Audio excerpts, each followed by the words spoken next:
Okay, I just want to thank our fans.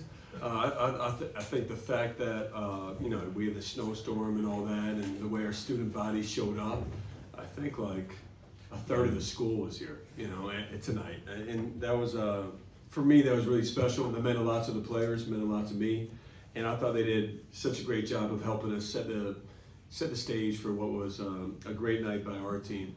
I want to talk about two guys, and Nick Mania.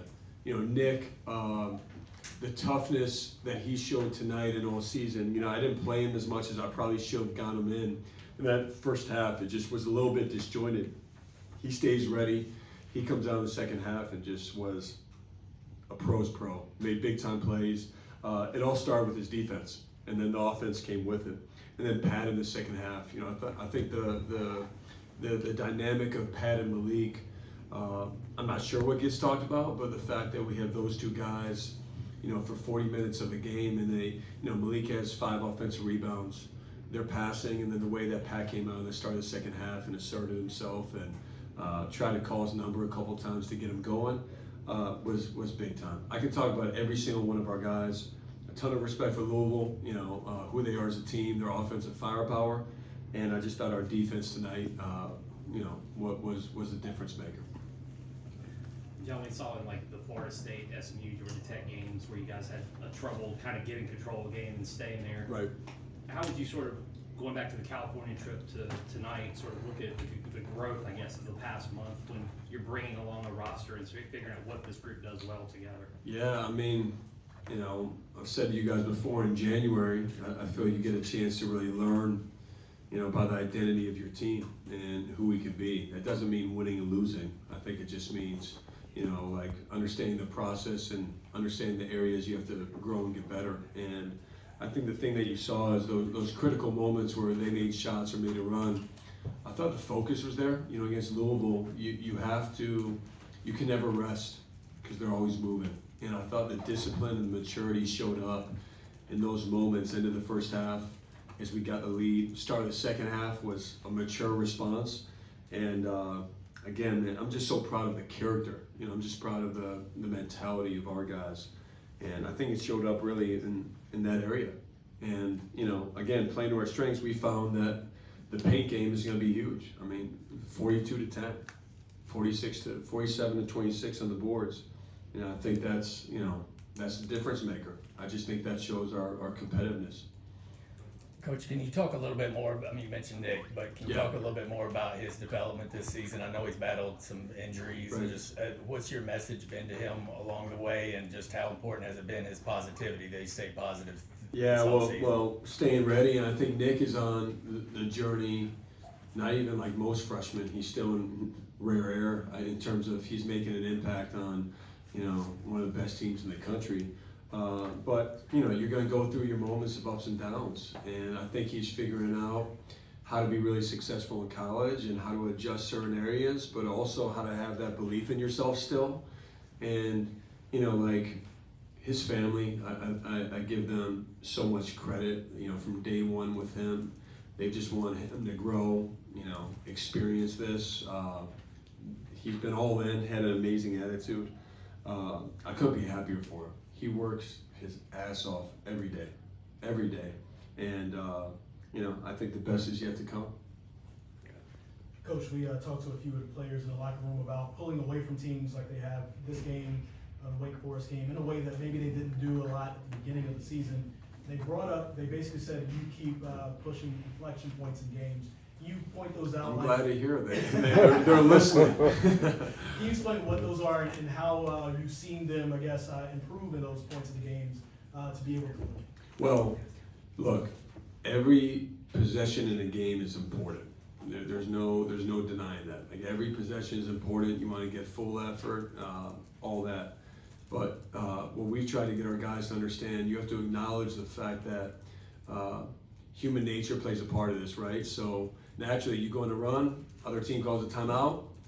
How many times do you see that team just relax a little bit? And we define what that looks like too.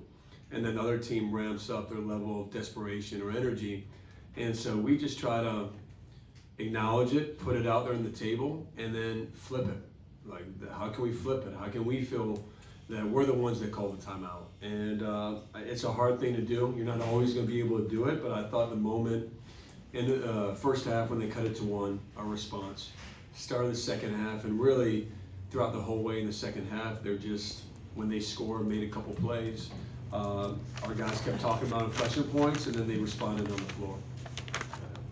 Coach, you had Caleb on, Michael Brown, held him to 1 to 38 Yeah. from the field. How would you describe the performance on that end for Caleb? Huge, big time performance. Caleb, right away, I thought Caleb's defense was off the charts.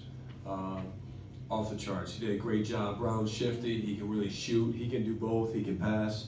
And, we knew he was going to take shots. We just wanted him to try to be, make him work for everything. And again, it's only his second game back, and sure he missed some shots too that he normally makes. But I thought Caleb's effort, the job he did on him, and then when Caden came in, I thought the defense collectively was just high level. Hey, Coach, Pat Gustin was just in here saying it felt like there were 6 guys on the court for you guys tonight at different times. Is that from just the intensity and the focus, and how do you get the team to play at that level for such a long stretch of time? Well, I don't care what we do as coaches. If you don't have guys that take pride in being coached, if they don't want to grow as players, I don't care what we do. I think it starts there. We have the right people in the room. We have the right people. We get a chance to coach them. I think our staff has done an incredible job. I think we've actually learned to give these guys less. And in giving them less, I think you get a chance to focus on what's most important, which is your competitiveness. We talk about winning the details, which the details for us are very black and white, and we don't have 26 things. There's 2 or 3 things we have to do, and that's follow it. And our guys had incredible focus in their preparation. I think they're learning, and I think they've even been excited about how to make an impact on defense and how that carries over to the offensive end. But I give our staff a ton of credit for the prep, and then our players, the job they've done executed is high level.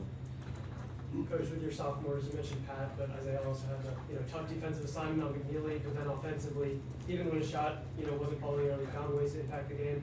How rewarding is it for you to see that year 1 to year 2 jump from these players, and just elaborate on that development in the offseason? Well, it means a lot, and look, we take pride in the different journeys that we want to be a part of, and that journey can be a 1-year, 2-year, 3-year, or even a 4-year journey. Now, I think that's going to happen less and less, but when it happens where you can have a 2 or 3-year journey, or maybe even 4 years, we take a lot of pride in that, and we've doubled down and spent a lot of time and energy thinking about player development and how to approach that on the college level, which is different. We built our roster in a different way. I mean, the fact we don't have a transfer that plays, is kind of crazy. And Isaiah and Pat, man, these guys have allowed us to coach them. Their families have allowed us to get on them, push them, challenge them, and I'm really grateful for that. Coach Cam obviously is a focal point of his team. Early in the year, there was a lot of talk about who's going to be the second guy. Can you just talk about the balance any given night? Yeah. Nick tonight, Caleb, obviously multiple guys. Right. Can you talk about the balance of the team? Yeah, we're still growing in that respect. I think Isaiah's shown, Pat has shown pretty consistently that they can be, big time weapons for us. I thought Isaiah actually had critical baskets in key moments tonight, which I was proud of him. His drives, thought he had really strong, good drives.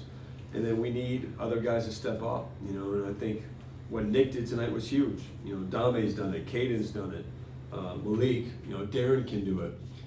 There's no question that's a strength of our team, that we have to continue to create some, I want to say consistency with knowing what you're going to get, but also embracing the fact that it may just continue to be different guys closing games or different guys in key moments, and that's a strength of ours.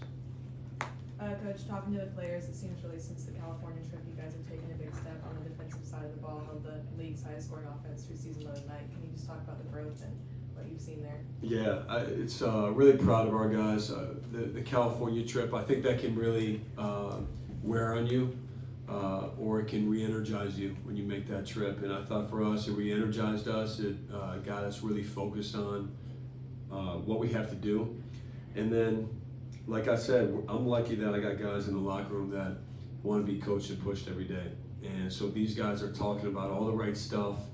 I think it's so easy to get caught up with superficial stats or mock drafts or rankings and all that stuff. And it's great to have those things. But our guys, I just love when I come in the locker room before the game and they're talking about defense. They're talking about scouting report. And I think that's rare.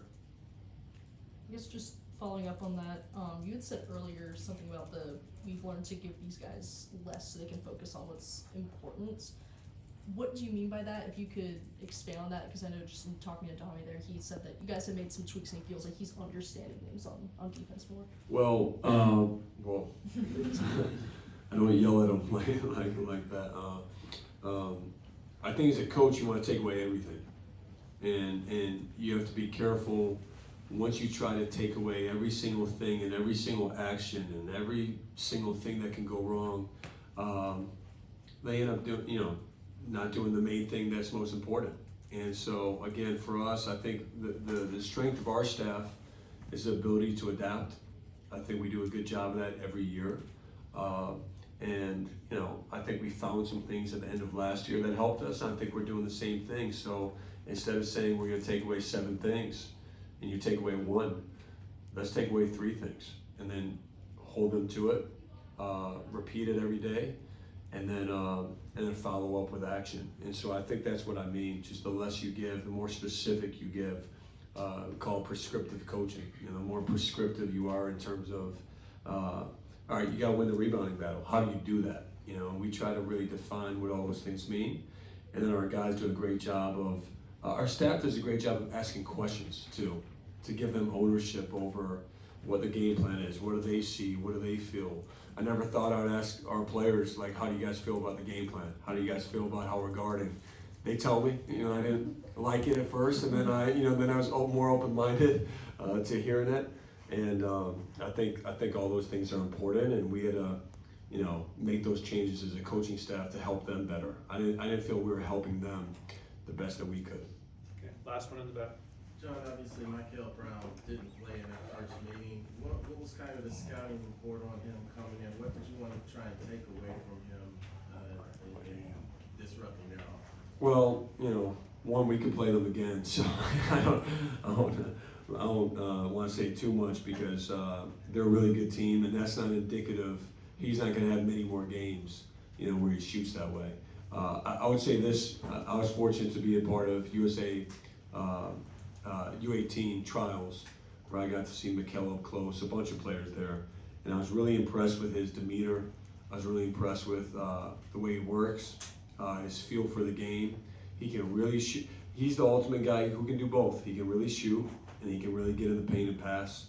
And so you want to just be disciplined and knowing he's going to get a few. It's hard, right? Because you don't want to just say let him shoot, because he can shoot, and you can't overpressure him because he can drive and get by you. So for us, it was just about discipline, making him work for everything. And I thought Caleb, Caden, our collective team did a great job of that. Just trying to make him work.